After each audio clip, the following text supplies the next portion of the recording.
Bueno, recién lo veníamos anunciando aquí desde Dolores, desde Protagonistas del Agro. Vamos a recibir al contador Daniel Servino, director de Cibeles. Cibeles es una empresa que tiene, una larga trayectoria en Uruguay, con una pata dentro de lo que es la actividad veterinaria y también dentro de lo que es la actividad agro o agrícola. Daniel, ¿cómo estás? Buenos días y muchas gracias por acompañarnos. Martín, ya que hablas de Protagonistas del Agro, vamos a hacer buena junta hoy. Exactamente, y Alberto Pino, que se va a sumar también ahora en un ratito. Sí. Así que bueno, nos toca estar participando de esta actividad linda y aprovechando, Daniel, esta instancia para conversar. Cibeles, que está diversificada, una pata dentro de lo que es la producción ganadera, el rubro veterinaria y también la pata en la actividad agrícola.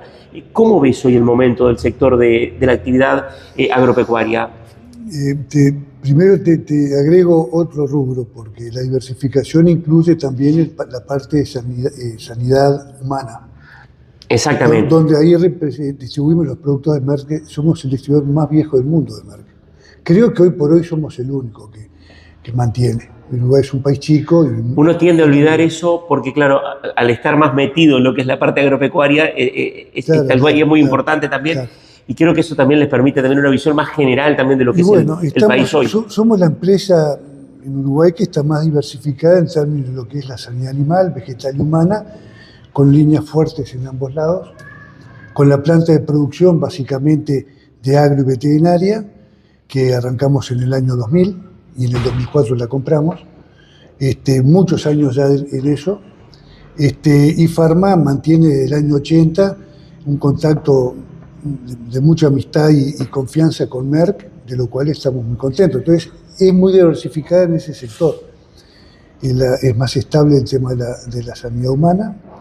La parte veterinaria tiene mayor estabilidad que la agrícola, y la sanidad animal no representa más de un 3% de las ventas de ganado en el año. Por lo menos yo llevé esa serie por 20 años desde que entré en el año 83, y siempre daba entre 3, 3,5, 2,8, alguna vez un poquito más. O sea, que quiere decir que es un costo relativamente menor para el productor ganadero que lo que implica invertir en la actividad agrícola, que tiene temas de agua seca, ¿no? Claro. Mucha agua, vientos que te voltean el trigo, o sea, está expuesto a una situación crítica o de riesgo mayor. Ahora, ¿cómo veo la situación económica del sector agrícola ganadero? En primer lugar, el sector ganadero está volando. Los precios de la carne valen lo que nunca valieron en dólares, aunque son otros dólares, pero no dejan de ser precios espectaculares. Por lo tanto, el sector ganadero está disfrutando de una relación de precios muy buena. El sector agrícola, puntualmente este año, en el arroz se ha dejado alguna chacra a mitad de camino por problemas de agua. El agua también ha complicado en la zona del litoral. Por lo tanto, no va a ser una zafra espectacular, va a ser una zafra más apretada, y los precios no son los mismos que hemos tenido, están un poco más bajos. Por lo tanto, ahí dependerá de la eficiencia o la inversión en riegos, en distintos complementos que le den un rendimiento mayor, pero no va a ser una zafra como hemos tenido en otros momentos. Daniel, y en lo que es la parte agrícola, la agricultura de secano, bueno, aquí estamos en una de las zonas núcleo. La soja, se habla de un rendimiento por lo menos por debajo de lo que es el rendimiento histórico promedio.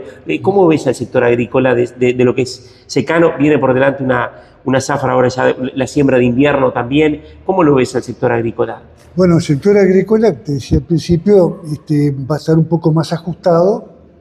No es una situación crítica como hemos tenido, que no llovió y la producción, y se vino un rendimiento abajo, como pasó hace unas zafras en la soja, pero la gente tenía mayores expectativas. Y es un sector con mucha polenta que se golpea y mete para adelante, y hemos andado en un periodo en el cual los precios de los granos explotaron. Que eso determinó también que yo haya visto la mayor explosión económica agropecuaria que recuerdo, que he estudiado, con precios de la tierra que se multiplicaron por 10, 12 veces. Por lo tanto, ¿quién se puede quejar? Nosotros arrancamos con una planta por distintos motivos, algunos ajenos a nuestra voluntad, pero que determinaron que el show debía continuar y nos metimos en la actividad productiva. Y yo no preví que iba a haber una explosión de precios. Algunos me dicen, eso es un fenómeno, pero vos como te... No, yo no sabía. Lo que sí necesitaba seguir con la actividad comercial, donde Sandoz se fusionó con Siva, donde Merck se vendió, se transformó en Merial, entonces fuimos perdiendo esas representaciones y nos vino una sequía en unos años que tenía que ver cómo seguíamos. Claro. Y decidimos por eso. Después vino la explosión que premió ese esfuerzo y el área se pasó 1,5 millones de hectáreas de soja y los precios muy buenos, hasta el fines de 2014. A partir de 2014 empezaron a bajar. Después vino la guerra de Ucrania y Rusia y pegó otro pico, subió. Y fue un buen año. En definitiva. Hoy lo ves en un sector agrícola más maduro. En algún momento se habló, existió la preocupación con respecto a la cadena de pagos. ¿Hoy ves algún riesgo, digamos, con respecto a lo que puede ser la continuidad, digamos, de ese piso del 1.000.000 de hectáreas? ¿O el sector hoy tiene un fundamento bastante estructural ya para más allá de esta situación de lo que pueden ser precios, el tema climático, la sequía, el sector va a seguir siendo un sector que va a mantener por lo menos ese piso? Bueno, yo te diría que en primer lugar el sector productivo, el sector agrícola lo veo bien, lo veo fuerte, ha hecho los deberes, ha aprovechado las oportunidades.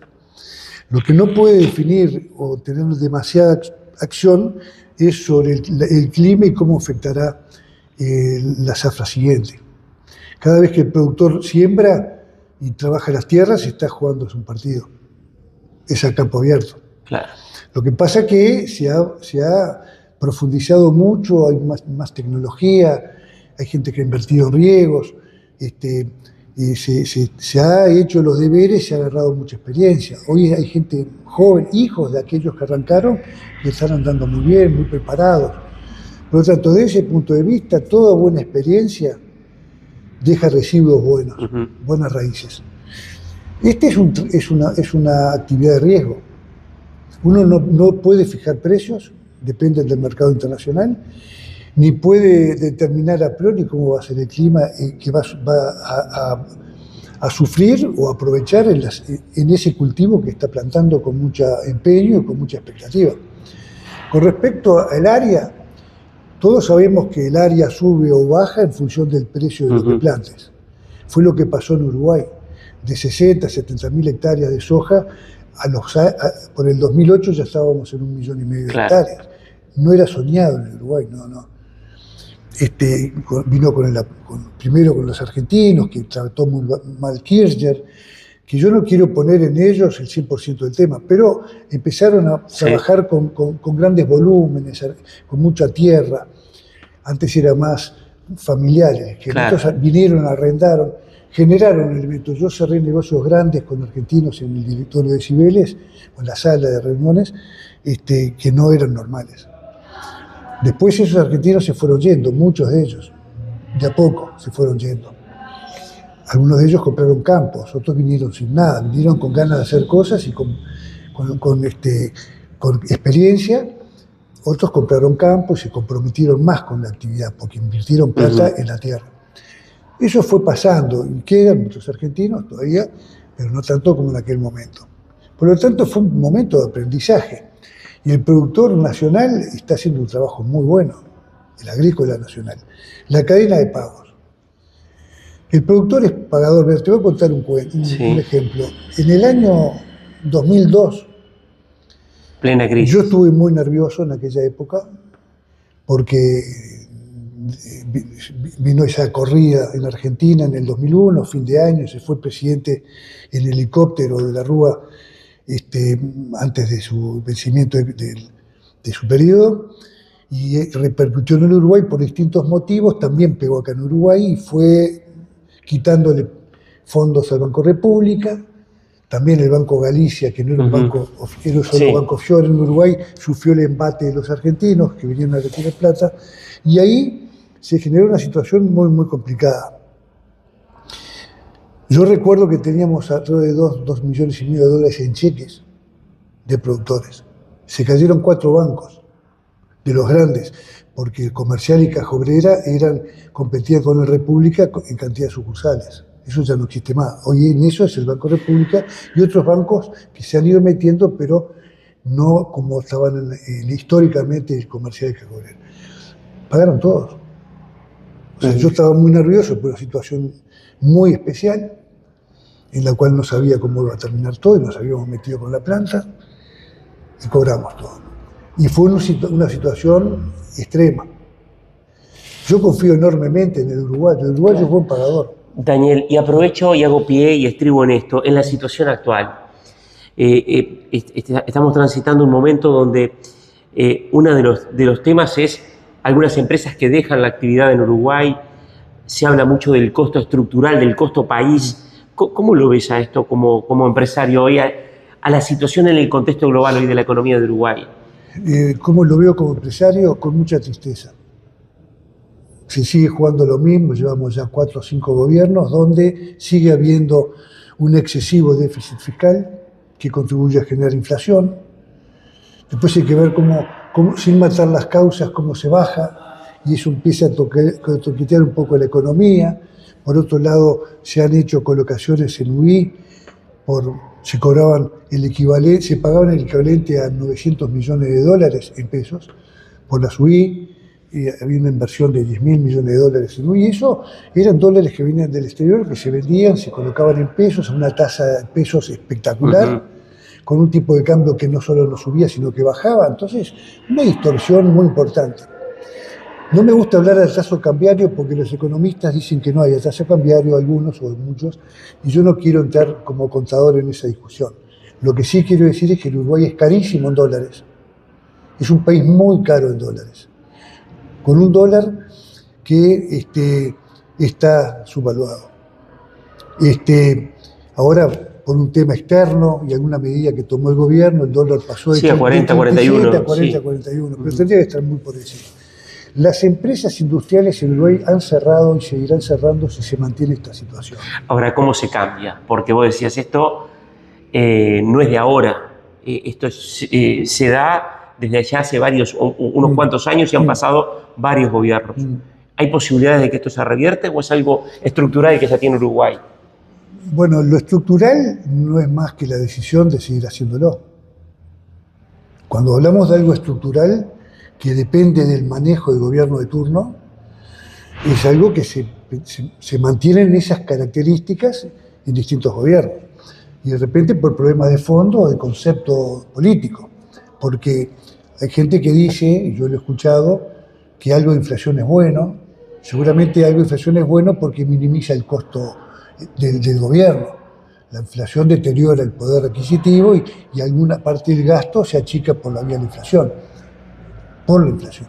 Pero en definitiva tenemos inflación, entre otras cosas, que es baja. La inflación es baja, históricamente baja. Te diría que de las inflaciones más bajas en los últimos 50 años es las que estamos teniendo ahora. Sí. Eso realmente es muy bueno. Pero sigue siendo la inflación que se le ataca desde el Banco Central, con instrumentos, con herramientas, pero las causas de la inflación, que son, entre otras cosas, el déficit fiscal, el endeudamiento externo, siguen siendo las mismas. Lo que ha habido es un manejo, y eso genera distorsiones. Entonces, en la medida que sigamos pidiendo prestado al exterior pidiendo ayuda para pagar el gasto excesivo que tenemos, y si lo veo como algo normal, sigamos teniendo un costo del Estado enorme, con un sistema impositivo muy grande, porque en una época se hablaba, por ejemplo, algunos gobiernos atrás, que era un 28% la presión fiscal, y no es verdad. Solo el IVA es un 23% y lo paga el consumidor final.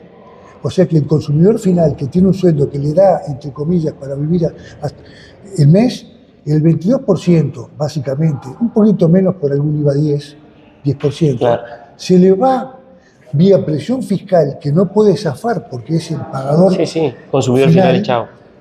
Ya ahí hay un 22, un 20. Daniel, y después tenés todos los demás costos. Y esto, o sea, uno de este tema viene escuchando por lo menos desde que arrancó la actividad periodística, ya finales de la década del 90 prácticamente. O sea, esto, ¿qué va a generar? ¿Que sigan cerrando empresas entonces? Y bueno, yo no veo que esté cambiando la situación. Acá hay empresas grandes que iban muy bien y que fueron perdiendo rentabilidad. Y fueron perdiendo rentabilidad a pesar del esfuerzo de recuperarla. ¿Cómo puedes mejorar la rentabilidad? Sacando un producto muy bueno, que sea un producto más moderno, que tenga un precio más alto, que genere mayor contribución. Eso es comercial, eso es manejo empresarial. También el manejo empresarial es el manejo de los costos. Pero nosotros dependemos de la inflación del Uruguay, dependemos de la política de manejo del Banco Central y lo que ocurra con el tipo de cambio, porque no somos fijadores de precios. Por lo tanto, no podemos ajustar los precios para ir recuperando. Vendemos en dólares, no somos fijadores de precios, el mercado internacional es el que fija los precios, por lo tanto, ¿cómo te va? ¿Cómo andás? Por lo tanto, es radio en vivo, esto viene gente, sí, saluda. Sí, bueno, amigos. O sea, Daniel, estamos en una situación entonces de la cual es muy difícil salir. Es complicada porque está generando en el sector industrial sobre todo y el sector agropecuario, que por suerte la carne vale mucho y entonces que disimulan esta situación. Está viviendo una fiesta que no dependió de nosotros, sí depende de lo que hagamos, pero los precios no dependen de nosotros. Cuando ocurre eso y vendés en dólares, los dólares cada vez valen menos. En términos del incremento del costo, se ajusta por inflación, con alguna recuperación de los sueldos, se va llevando de esa manera y cuando vos querés ver, se te va comiendo el margen mucho más y bajan los precios. Los costos no bajan. Entonces, podrán bajar porque por la vía de mayor productividad se trabaja en eso. Los efectos no son efectos menores, no es una jugada fácil. Por lo tanto, yo estoy preocupado y me duele un poco que hayan tantas industrias que hayan cerrado en los últimos 20 años. Claro. Daniel, te hago la última consulta. Sí. ¿Hacia dónde apunta Cibeles? En lo que es, recién hablábamos, está la pata humana, por supuesto, lo que es Pharma vinculada a eso, pero en la parte agro, ¿hacia dónde se apunta? Mirá, nosotros tenemos una línea muy grande de productos y seguimos desarrollando productos más nuevos. Hemos ido aprendiendo eso, tenemos gente muy capaz, químicos farmacéuticos, ingenieros químicos, tenemos un profesional como responsable de desarrollo en agro, en farma y en veterinaria. Cuando digo farma me refiero a CN Nutrition, que es una línea de alimentos, de suplementos alimenticios excelente, hecha por el doctor Luis Nin, un fenómeno, que trabajó con nosotros, sobre todo está Gustavo, mi hermano, en ese sector de farma, y tenemos 2 plantas y apostamos a exportar. Lamentablemente, los costos que fueron creciendo nos fueron quitando esa posibilidad. ¿Qué es lo que tratamos de hacer? Seguimos muy interesados y dedicando de tiempo al análisis de nuevas alternativas. Todos los años sacamos algún producto.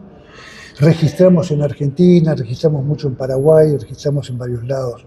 Seguir apostando a la exportación, agrandar el mercado. Estamos trabajando ya con 12, 13 clientes en el exterior, en América Central, en México y en América Latina. Por lo tanto, tenemos que vender más, ya sea en plaza como en el exterior. Y bueno, registrar productos en el exterior es la forma de poder entrar en esos mercados. Por ahí viene el tema. Y agregar nuevas líneas a las líneas existentes. Si hay algunas cosas para entrar en pets, es decir, el sector veterinario no solo son grandes animales, que es nuestro target. Estamos abriendo un poco el tema como para poder tener algunos productos interesantes en distintos sectores que generen mayor venta. Bien, contador Daniel Servino, director de Cibeles, muchas gracias. Un placer, como siempre. Gracias. Un abrazo.